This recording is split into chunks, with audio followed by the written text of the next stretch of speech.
What's going on, everybody? Eric Lindquist at Stochastic here in the Odd Chopper channel coming to you with a Thursday edition of NBA Lindy's Leans, Likes, and Locks. Hit that like button, subscribe button, notification bell. Goes a long way for me on this video. Goes a long way for you. That way you become a prize whenever great content is going live here at our little neck of the YouTube woods. Kind of a wonky Wednesday, that's for sure. And Tyrese Maxey, 1 for 10 from 3 in the first quarter. Or in the first half, that is. Still terrible. 1 for 10 from 3 in the first half here. I need him to get to 30. I need him to get to 35 for the people. We ended up putting a parlay together, and not many times you're going to see me throwing single game parlays in there. So much news, though. And then we get Damian Lillard ruled in after he was downgraded to questionable. Just a weird day. Glad to have it be pretty light. But Thursday, definitely coming back with vengeance. There are 8 games. There's a lot of back-to-backs, tons to get to here, and have a lot more plays, including a lock. I'll explain some of the nuance there. That is for sure. Last game of the night, Charlotte at Los Angeles. Hopefully you're being safe if you were out there in the middle of the fires in California. Hopefully you were doing well. Let's get ourselves to it, though, here. I'm going to be running over to Arizona here, potentially on Monday now, too, because the Minnesota Vikings might be playing there. I don't even know what to believe anymore, but I just want everybody to be safe, happy, and it's just weird times out there in the streets. But producer Jacob, he's ready to rock. I'm ready to roll. Let's get to the picks.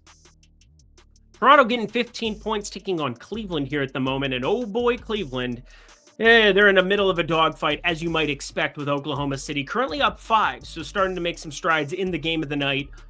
Recording, well, what is that? Just before 9 o'clock Eastern time, 6 p.m. Pacific here. But ready to rock here in this spot simply because I think there's a couple of prop edges that we need to pay attention to. One, you got Sam Merrill, Isaac Okoro. You got that news a little bit earlier than I was anticipating to get on Wednesday, and it didn't matter from like a DFS perspective, and it probably didn't matter from a betting perspective, but this is just like an obvious rest candidate type spot. You're coming off of a major OKC game. I think there's something to be said about potentially stabbing at the Toronto side. They're on a back-to-back themselves for what it's worth in the middle of what is a dogfight here in the Garden as well. 55-51, I saw it was at halftime of that game. Not sure what it's at now, but I do know that Toronto was very close to being on the card there at 12.5 up against the Knicks. Thought this would be the spot that they'd be a little bit better utilized. Now, you do have questions as far as Emmanuel quickly playing on a back-to-back. We haven't seen that yet for them. We also need to be paying attention to RJ Barrett. We need to pay attention to Agbaji, who ended up leaving to the locker room there in that first half with an injury. Not sure what to make of that. So it's going to be a lean for me now, Toronto plus 15. But if you take one thing from me here, there are chances that I single game parlay some random pieces together from the Cleveland and Toronto sides, just in hopes that the news breaks that way at opening numbers. Now, I'm not saying Donovan Mitchell is for sure resting. I'm not saying that you're going to get Evan Mobley, Jared Allen for sure resting, but I think there are ancillary pieces, whether it's George Niang, whether it's going to be off the bench. You've seen, just kind of starting to walk into Inferno mode, Max Strus. I think we're going to definitely find some value somewhere with single game parlays in this game. Stay tuned. Golden State taking on Detroit up next here, and Golden State, tons of Q tags on their side of things. The most notably being the Steph Curry and Dennis Schroeder and Draymond Green ones. Moses Moody, a distant Q tag relative to those guys, but when you already have Gary Payton II and Brandon Podziemski and Jonathan Kuminga out for this one, Brandon Podziemski close to coming back, I think this is exponentially more important because you could see a lot of minutes, even in like a slow-paced, grunge-it-out matchup. You could see a crazy amount of minutes for Buddy Hield out there. And Buddy Hield is kind of the main attraction as far as like, oh, he goes from like very little role, like just basically the 10, 12 minutes to like, you have to play him out there forever. And Lindy Waters III, he probably steps into a starting role more than likely. If one or two of those guys for sure are out, there are tons of ways. Kyle Anderson been getting some starts here of late too. And going up against a Detroit team that's on a back-to-back, if you can get Steph in and you can jump on this Golden State number, that's going to look really, really good. And I think that's where I'm leaning towards is Steph, considering that all day today, he's going to be traveling with the team. I bet we're going to know pretty early on whether or not he's going to be playing or not. The later that news moves, the better off I think we are in trying to attack this line. So keep that in mind. Golden State does play on Friday as well. So Golden State, maybe they do punt it here on the Detroit side. I think that's what the number is currently telling us, because if you knew Steph was in against this Detroit team on the second half of the back-to-back as opposed to Golden State on the first half of it, I think we would definitely see this closer, not just to pick them, but potentially Golden State favored. But finally, we reach an actual play. Again, 8 games. We've had a lot of 8-game slates. And then Friday, another nice slate. So we're starting to get back on a rhythm. I don't have to force in plays that I don't believe in, but I do believe in this one. My Minnesota Timberwolves taking on the Orlando Magic. And Paolo Banchero, questionable. First time we've seen that in forever. However, Gary Harris, not that that really matters, out. Franz Wagner, still going to be out for another month or so. And Jalen Suggs, also announced, is out. Cole Anthony going to be walking into some more minutes yet again. He's played well. Obviously, he went into the Garden and was the sole reason that they walked out of there with a W. I mean, multiple other reasons. Tristan DeSilva, a better game on that back-to-back. But I got to say, Paolo Banchero, how many minutes do you expect? Because right now, all of the modeling systems that I trust have him around 35 minutes right from the jump, and I don't agree with that. Sure, you definitely are cautious with Paolo Banchero until you roll him back out. You definitely aren't just going to roll him out for 20, 21 minutes like the Kawhi Leonard type deal. You're going to wait till he can play 30. So 28 to 30, kind of where I'm happy landing there. And I don't see how there's going to be the narratives that people say, Orlando's so good at home. They have not had the same construction of a basketball team forever. Paolo Banchero, at the beginning of the season, looked like God. He ends up going out. Franz Wagner immediately takes over the role of God for Paolo Banchero. Well, he gets knocked out. And then it became Jalen Suggs, and yet I hear the same narratives, the same tired narratives. Orlando is so good at home, Eric. I don't care. Give me Minnesota here, starting to find their stride. Went to Dante DiVincenzo off the bench. Happy to close with Naz Reid. It feels like everybody started to accept their role, and things are gelling. Oh, and by the way, Anthony Edwards absolutely on one. And defensively, if you can't slow him down with the likes of Trevelin Queen and Cole Anthony, which I do not think you will, you are going to run into Anthony Edwards apocalypse type games. Now, it's only a 205.5 total, so again, covering the 3.5 a little bit more strenuous than something that's it's 245.5. I hope you understand why. But love Minnesota in this spot to get it done for us. First play of the day. And this one's just impossible to talk about. I don't really know what you want me to say here at the moment. You're going to be waiting for news all day long. It's like going back to the Christmas story forever. For sure, it's going to be insane. Steph Curry, I mean, we had all of those pieces that we talked about on the Golden State side. That pales in comparison to what we're seeing with Memphis. John Morant, Desmond Bane, Jaren Jackson Jr., Santi Aldama, all 4 questionable. We're talking about 4 of their best 6 players. What are we actually doing here? I would say it's their 4 best players. Literally, their 4 best players. John Morant, nobody's going to argue that one. Desmond Bane, Jaren Jackson Jr., Santi Aldama. I think their 4 best and most valuable players are all questionable taking on Houston. This line could move in radical directions. It wouldn't shock me. But I will say this. You're seeing -110 on both sides of the screen here right now. This is not what it is at the current market. It has changed drastically over the course of between open and now. There is a +135 available at Bet365 on the money line here with Memphis. +135. Again, the range of outcomes is so wide. If you were to stab on anything in this game, Houston, we have all the knowns there. Jalen Green off the injury report. Feels as though only Tari Eason doubtful. He's been sitting for the last week and a half, 2 weeks. I think we continue to see him out. More minutes for Cam Whitmore, but Memphis money line, that thing gets to +150 with just Q tags there that are true 50-50s. I think you got to stab at that. +135. That's the reason that I'm leaning this direction. No leans here. Get all the official plays in the Tails Discord. Plus, you get to talk sports all the live long day with some really sharp people throwing out some really sharp bets. We talk through process. We talk through pick'em cards as well. Lindy50 down at the link below. That gets you my Discord, all of my plays for $25 for your first month, less than $1 a day. Or if you want to just try it out for a week, would love to see you there. $10. $10 to just try it out for a week. You don't like it, no harm, no foul. But you know what? I think you're going to enjoy the process of it. I think you'll love getting your bets sent directly to your phone the night before I record this video. All 3 of those plays already sent to the premium Discord. So check it out, friends. Would love to see you there. Back to the picks we go. Portland getting 6.5 here, taking on Dallas. No Kyrie, no Luka. We've seen that now for a while, and they did go back in this last start. Again, it was a back-to-back. It was really strange having Najee Marshall play point Najee in that first game. Obviously, there were rumblings that it was going to go back to Spencer Dinwiddie, and they went back to Spencer Dinwiddie. Did not jump on anything in the assist ladder category. I mean, that was just an insane thing where he looked just drastically better if he's going to be the only guy handling the ball out there. But Portland on a back-to-back. This is going to be a weird one for me, and I do definitely lean towards Dallas laying the points there in that spot. We'll see if Klingon plays here on the second half of the back-to-back, but Daniel Gafford questionable. I don't think Daniel Gafford's very good, but I do think center minutes for him against DeAndre Ayton would be pretty darn important.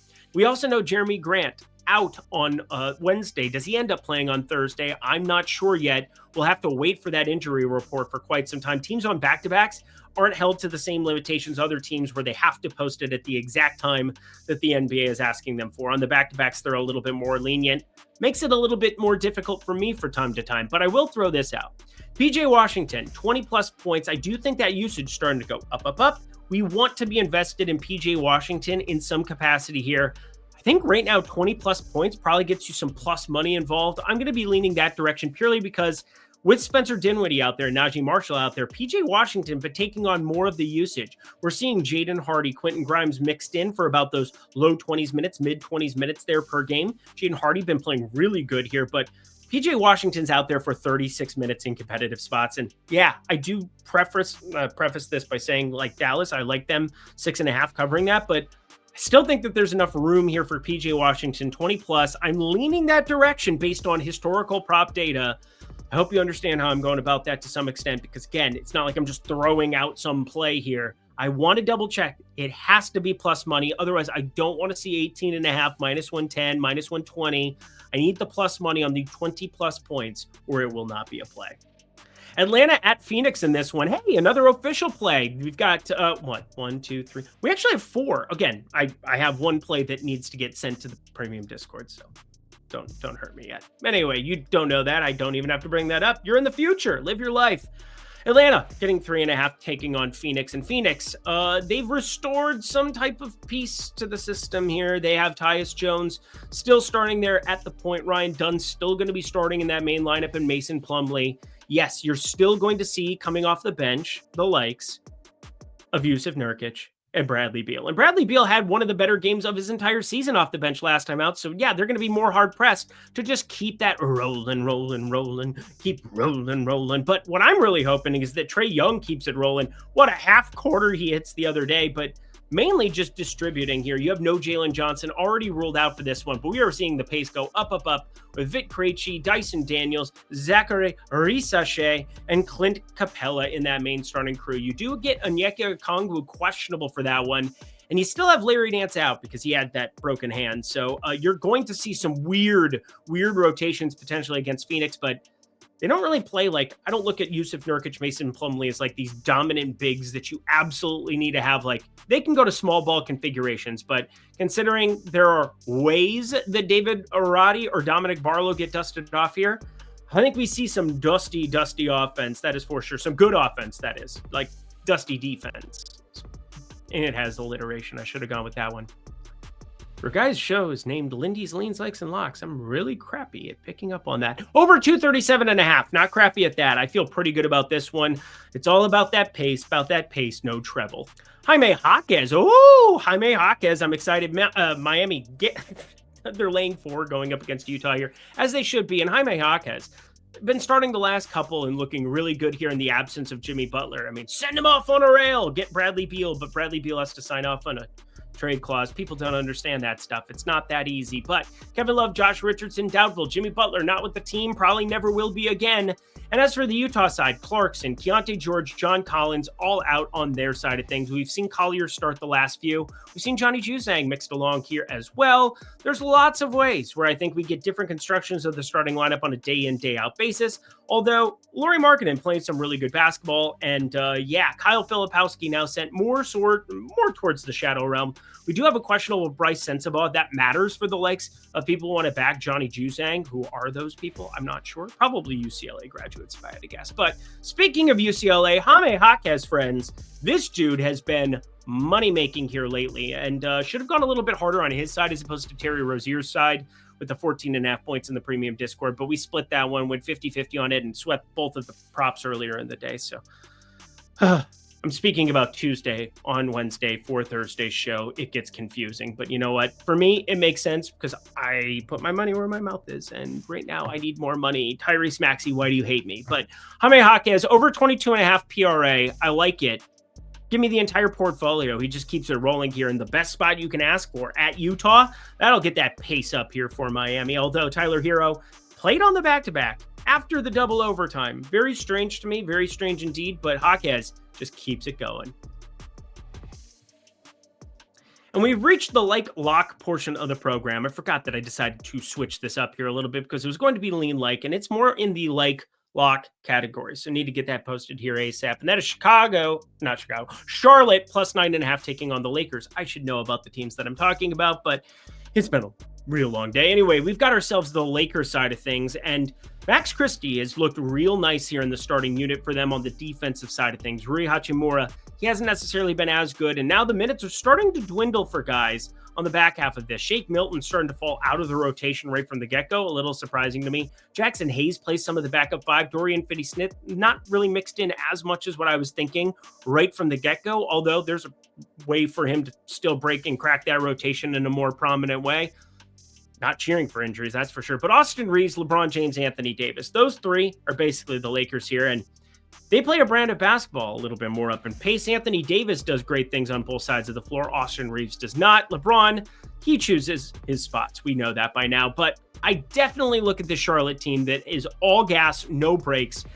And I think they match up kind of well in a way where we get LaMelo back in LA and everything that's going on in LA right now with the fires, with everything else. I'm sure it breeds a little bit of uncertainty here, but for me, I can't really account for that. But I do know LaMelo from Chino Hills, somebody that comes out to LA, likes to show out, likes to do his damn thing. He's back. He's healthy. Brandon Miller back in this rotation, Miles Bridges, and then the center position.